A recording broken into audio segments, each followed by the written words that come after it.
देखिए, दो तीन चीज़ें हो सकती हैं ना। एक तो सुप्रीम कोर्ट ये कह सकता है कि ठीक है, हम सारी उम्र के लिए, सारे जहां के लिए, सब कुछ, हर किस्म की फ्लोर क्रॉसिंग, पहले बाद उसके दौरान सोच भी हो तो हम उसको ख़त्म करते हैं। जो बंदा पार्टी के फैसले के बाहर जाएगा वो फारग है। वो जो है ना कि जी वो आप वोट कास्ट कर सकते हैं, वोट काउंट होगा, आपको डी सीट करने के लिए पार्टी जो सरबराह है वो फैसला करेगा जी। इस वक्त लिखा हुआ है कि अगर आपने पार्टी डिसिप्लिन वायलेट किया है जी, तो एज पार्टी हेड मैं चाहूँ तो आपको डिस्क्वालीफाई डी सीट कर सकता हूँ, मैं चाहूँ तो। और वो भी फिर एक रास्ता है, पहले आपको मौका दिया जाएगा डिफेंड करने का, फिर उसके बाद स्पीकर को कहा जाएगा कि नहीं बात मानते, ये डिफेंस इसका गलत है, फिर उस इलेक्शन कमीशन के पास जाएगा, आप अपना जाके केस वहाँ लड़ेंगे कि जी इनको डी सीट किया जाए, और वो आके कहेंगे नहीं जी मेरा मतलब ये था, मेरा मतलब ये नहीं था, और वो भी हवाले देंगे, फिर इलेक्शन कमीशन उनको डी सीट करेगा, फिर उसकी अपील होगी सुप्रीम कोर्ट, वो सारे का सारा ख़त्म हो जाएगा। फिर ये होगा, सीधी सी बात सुप्रीम कोर्ट कहता है जी जैसे ही आप ये करेंगे या you shall be D seated, you shall be de-seated, हो जाएगा, not you may be but you shall be, फिर कोई गुंजाइश नहीं सर्टेन है। अच्छा, एक तो ये कह सकता है। दूसरा ये भी कह सकता है कि वोट की तक ये बात बनने की ज़रूरत नहीं है, आपने फ्लोर क्रॉसिंग कर दी, पब्लिक में कह दिया, हो गया वाजे, तो बस ख़त्म, यू फिनिश्ड, आपको अब जाने की भी ज़रूरत नहीं है आपका। मतलब हर स्टेज पे सुप्रीम कोर्ट जो है ना, एक्सट्रीम व्यू, जो मर्जी चाहे कर ले, ठीक। तो वो तो फिर इस किस्म की चीज़ भी कर सकते हैं, तो आप क्या कहेंगे उसके बाद कि आइन ये कहती थी, आइन वो कहेंगे जी आइन कहती थी, हमने इंटरप्रेट किया, it is our right to interpret, आप अपील करना चाहें हमारे फैसले के तो आप कर लें एक दफ़ा, फिर देख लेंगे कोई नया पॉइंट होगा तो देख लेंगे। तो एक तो ये कि जो हुकूमत चाहती है, मगर बड़ी इंटरेस्टिंग बात यह है कि कुछ और फैसले भी सुप्रीम कोर्ट कह सकता है।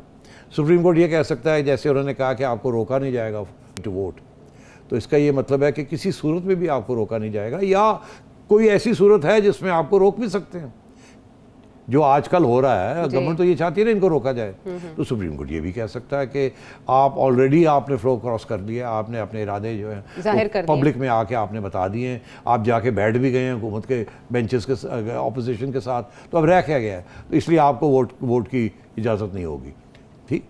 और आपको डी सीट भी इसी स्टेज के ऊपर, अगर वो चाहें तो कर दें, ना चाहें तो ना करें, या तो ये बड़े इसके परमिटेशन कॉम्बिनेशन है। मगर सबसे इंपॉर्टेंट बात यह है कि और सुप्रीम कोर्ट ये भी कह सकता है, जो मेरा ख्याल है इस वक्त जो वकला हजरात के साथ जो बात की है, आइन बड़ा क्लियर है जी। अब सुप्रीम कोर्ट अगर आइन के खिलाफ कोई फैसला करता है तो वो फिर इंटरप्रिटेशन के ऊपर है कि नहीं आइन का ये मतलब ये था और इसका ये था और इसका वो था, या हम थोड़ी आगे बढ़ते हैं, आप इसको ये चीज़ करते हैं।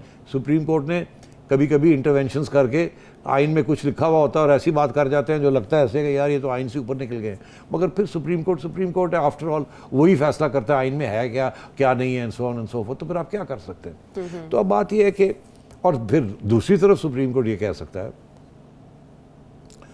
कि कॉन्शियस, ज़मीर बहुत इम्पॉर्टेंट है दुनिया के अंदर, हर जगह पे कॉन्शियस एक आखिरी चीज़ होती है जो पार्टी डिसिप्लिन को भी वायलेट कर सकती है।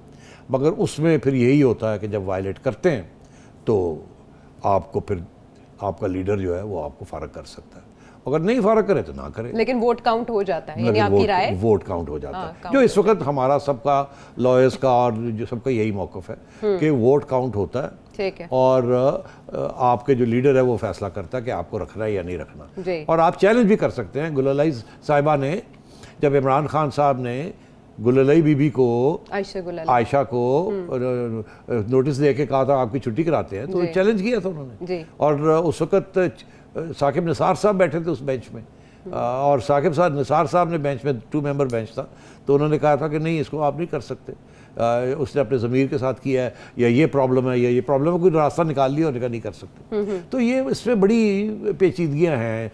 अब या तो सुप्रीम कोर्ट जैसे पहले काम करता रहा, या फिर वो नए हॉराइजन्स, नए कानून बनाएगा इस सिचुएशन के ऊपर। एक बड़ी इंपॉर्टेंट बात है, क्या मैं पढ़ रहा था ये प्रेसिडेंशियल रेफरेंस जी, इसमें हुकूमत ये कह रही है कि सब कुछ छुट्टी करा दो, मगर एक चीज़ रहने दें। वो क्या? वो कहते हैं कि अगर कोई कि MNAs रबर स्टैंप नहीं होते, कहते हैं At the same time, these elected members, though elected on party tickets and manifesto, are not mere rubber stamps, devoid of any capacity or ability to think and act independently. बस मतलब है कि ठीक है अंडर आर्म डिसिप्लिन है, मगर वो rubber stamp नहीं है, उनकी ज़मीर है।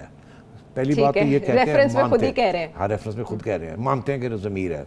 कहते हैं तो इसका ये मतलब है कि अगर आप अपने ज़मीर के मुताबिक वो वोट करते हैं तो फिर उसका ये है कि वो पार्टी से मेंबरशिप से रिज़ाइन करें और उसके बाद असेंबली से भी रिज़ाइन करें और नए इलेक्शन में जाके दोबारा इलेक्शन लड़के आए। दोबारा इलेक्शन लड़के आए जिसके मर्जी टिकट पे आए। तो इसका सिनेरियो क्या बन सकता तो है? ये बड़ी इंटरेस्टिंग, ये बड़ी उन्होंने खुद interesting। कंसीड कर हाँ, दिया है यहाँ। ठीक